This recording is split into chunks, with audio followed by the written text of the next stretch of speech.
नमस्कार बच्चों, कक्षा 7 के बच्चे मेरे साथ हिंदी व्याकरण का पाठ 5 पढ़ रहे हैं, वाक्य विचार। तो बच्चों, इसमें हमने वाक्य के भेद पढ़ लिए थे कि वाक्य के भेद 2 प्रकार के होते हैं, रचना के आधार पर और अर्थ के आधार पर। उनका वर्गीकरण भी देख लिया। अब हम रचना के आधार पर वाक्यों के बारे में पढ़ेंगे। तो इसमें है, रचना के आधार पर वाक्य के 3 भेद होते हैं।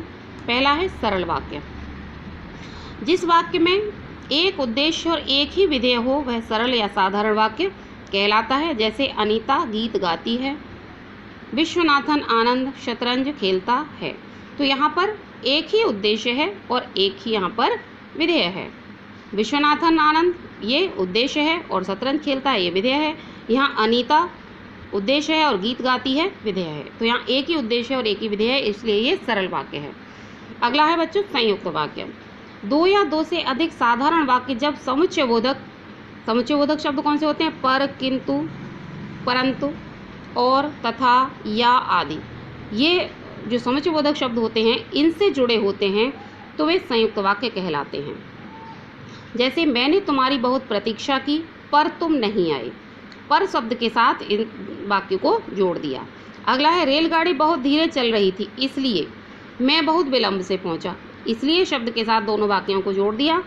ऊपर दिए गए प्रत्येक वाक्य में 2 उपवाक्य हैं जिन्हें पर और इसलिए योजकों से जोड़ा गया है। ये दोनों उपवाक्य स्वतंत्र हैं और कोई भी किसी दूसरे पर आश्रित नहीं है। दोनों ही उपवाक्य अपने आप में स्वतंत्र हैं, केवल योजक चिन्हों द्वारा इन दोनों वाक्यों को जोड़ दिया गया है, इसलिए ये संयुक्त वाक्य कहलाता है।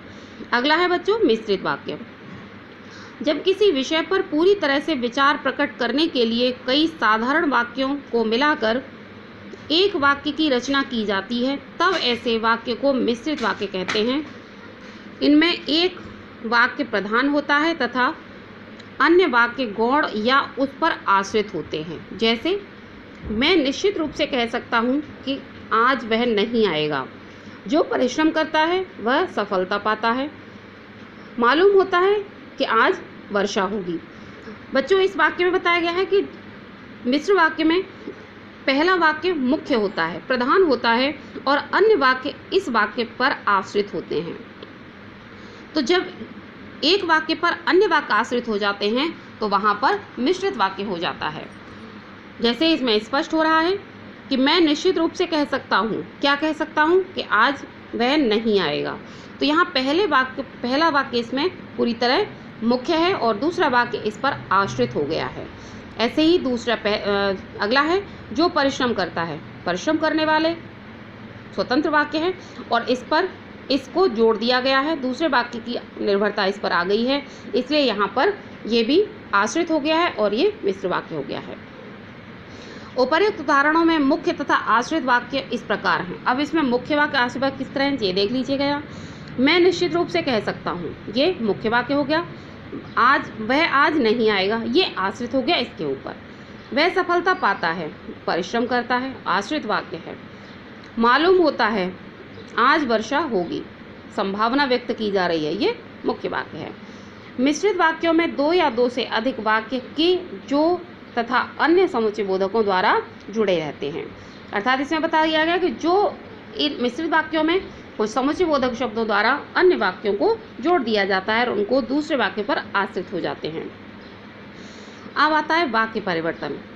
सरल वाक्य से संयुक्त वाक्य बनाना। अब सरल वाक्य से हम संयुक्त वाक्य कैसे बनाते हैं, जरा इनको भी देख लेते हैं। सरल वाक्य से संयुक्त वाक्य बनाने के लिए उसे 2 स्वतंत्र वाक्यों में परिवर्तित किया जाता है तथा दोनों वाक्यों को और, तथा, किंतु, परंतु, लेकिन, इसलिए आदि योजकों के द्वारा जोड़ दिया जाता है। जैसे पहला है राहुल टेलीविज़न खरीदने के लिए बाजार गया। ये सरल वाक्य है। अब इसका हमें संयुक्त बनाना है, तो हम संयुक्त कैसे बनाएंगे? राहुल टेलीविज़न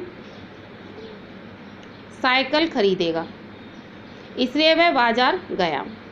यहाँ साइकिल शब्द अलग से जोड़ दिया है बच्चों। यहाँ साइकिल शब्द को हटा दीजिएगा, ये शब्द इसमें नहीं है। केवल इतना है राहुल टेलीविज़न खरीदेगा इसलिए वह बाजार गया। तो इसलिए शब्द से हमने दूसरे वाक्य को जोड़ दिया है और वह संयुक्त वाक्य बन गया। ऐसे ही अगला है सिनेमा खत्म होने के बाद हम घूमने चले गए। तो यहाँ पर भी इसको हम कैसे जोड़ेंगे, सिनेमा खत्म हो गया और हम घूमने चले गए, और शब्द के साथ हमने दोनों वाक्यों को जोड़ दिया। फूलदान के गिरते ही वह टूट गया, यहाँ पर आएगा फूलदान गिरा या गिर गया इसलिए वह टूट गया। तो यहाँ इस तरह से, और इसलिए इन वाक्यों को, दोनों उपवाक्यों, दो वाक्य, सरल वाक्य को कुछ समुच्चयबोधक शब्दों के द्वारा जब हम जोड़ देते हैं तो वह संयुक्त वाक्य बन जाते हैं। अगला है बच्चों इसमें सरल वाक्य से मिश्रित वाक्य बनाना। अब हम सरल वाक्य से मिश्रित वाक्य कैसे बनाते हैं। सरल वाक्य से मिश्रित वाक्य बनाने के लिए सरल वाक्य से दो उपवाक्य बनाए जाते हैं और उन्हें जो, जिन्हें, कि, क्योंकि, जब, जिसने, जहाँ आदि योजकों के द्वारा जोड़ दिया जाता है। जैसे जूही के फूल को देखते ही मुझे गिल्लू की याद आ गई, ये सरल वाक्य है। अब इसको मिश्रित कैसे बनाया गया है, जब मैंने जूही के फूल को देखा मुझे गिल्लू की याद आ गई, जब शब्द के साथ हमने इसको जोड़ दिया है। अगला है छुट्टी होने पर हम खेलने चलेंगे, जब छुट्टी होगी तब हम खेलने चलेंगे। हमारे स्टेशन पहुंचते ही रेलगाड़ी चल पड़ी, जैसे ही हम स्टेशन पहुंचे, तो यहाँ जैसे और वैसे शब्द का प्रयोग हो सकता है, यहाँ कॉमा की जगह पर आप वैसे का प्रयोग कर सकते हैं। जैसे ही हम स्टेशन पहुंचे वैसे ही रेलगाड़ी चल पड़ी। अब आता है बच्चों संयुक्त वाक्य से मिश्रित वाक्य बनाना। अब हम संयुक्त से मिश्रित कैसे बनाते हैं। संयुक्त वाक्य से मिश्रित वाक्य बनाने के लिए संयुक्त वाक्य के दोनों स्वतंत्र वाक्यों में एक वाक्य को प्रधान वाक्य तथा दूसरे वाक्य को उस पर आश्रित वाक्य बना दिया जाता है। जैसे संयुक्त वाक्य है मैंने बटन दबाया और पंखा चलने लगा, दोनों अलग अलग हैं, पंखा चलने लगा या मैंने बटन दबाया, दोनों स्वतंत्र है और से साधन को जोड़ा गया है। अब यहाँ पर मिश्र बनाएंगे तो कैसे बनाएंगे, जैसे ही मैंने बटन दबाया वैसे ही पंखा चलने लगा, जैसे और वैसे शब्द का प्रयोग किया और हमारा मिश्रित वाक्य बन गया। बस के ब्रेक फेल हो गए और वह टकरा गई, जब बस के ब्रेक फेल हो गए तब वह टकरा गई या तो वह टकरा गई। पिताजी आ गए और हमने खाना खाया, जब पिताजी आ गए तब हमने खाना खाया। तो यहाँ जब, तब, जैसे, तैसे इत्यादि शब्दों के साथ वाक्य को जब जोड़ा जाता है तो वो मिश्रित वाक्य बन जाते हैं। अगला है बच्चों अर्थ के आधार पर। अर्थ के आधार पर वाक्य 8 प्रकार के होते हैं। अर्थ के आधार पर वाक्य के निम्नलिखित भेद हैं। नंबर 1 विधानवाचक वाक्य। जिस वाक्य द्वारा किसी घटना के होने या कार्य करने का बोध हो वह विधानवाचक वाक्य कहलाता है। किसी घटना के बारे में जानकारी मिले तो या स्पष्ट हो कि वो घटना कैसे हुई तो वहाँ पर विधानवाचक वाक्य होता है। जैसे भारतीय टीम ने ऑस्ट्रेलिया टीम को हराया। महाभारत के युद्ध में कौरवों की पराजय हुई थी। अगला है निषेधवाचक वाक्य। जिस वाक्य से क्रिया के न करने का बोध हो वह निषेधवाचक वाक्य कहलाता है। जहाँ नकारात्मकता का भाव हो। जैसे राहुल विद्यालय नहीं गया, डॉक्टर राजेंद्र प्रसाद भारत के प्रधानमंत्री नहीं थे। अगला है बच्चों प्रश्न नंबर 3 प्रश्नवाचक वाक्य। जिस वाक्य द्वारा प्रश्न किया जाए वह प्रश्नवाचक वाक्य कहलाता है। जैसे क्या तुम प्रतिदिन व्यायाम करते हो, क्या भारत आत्मनिर्भर बन पाएगा। जहाँ प्रश्नवाचक या प्रश्नात्मक भाव का बोध हो वहाँ प्रश्नवाचक वाक्य कहलाता है। अगला है बच्चों आज्ञावाचक।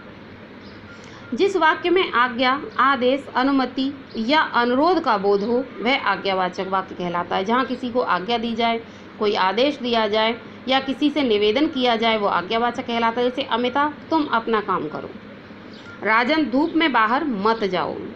अगला है विस्मयादिबोधक वाक्य। जिस वाक्य में आश्चर्य, हर्ष, क्रोध, घृणा आदि का भाव प्रकट हो वह विस्मयादिबोधक भाग कहलाता है। अरे तुम अभी तक यहीं बैठे हो, वाह क्या सुंदर दृश्य है। जहाँ आश्चर्य का बोध होता है वहाँ पर क्या कहलाता है, आश्चर्य का जहाँ बोध होता है वहाँ पर विस्मयादिबोधक वाक्य कहलाता है। अगला है बच्चों संदेहवाचक वाक्य।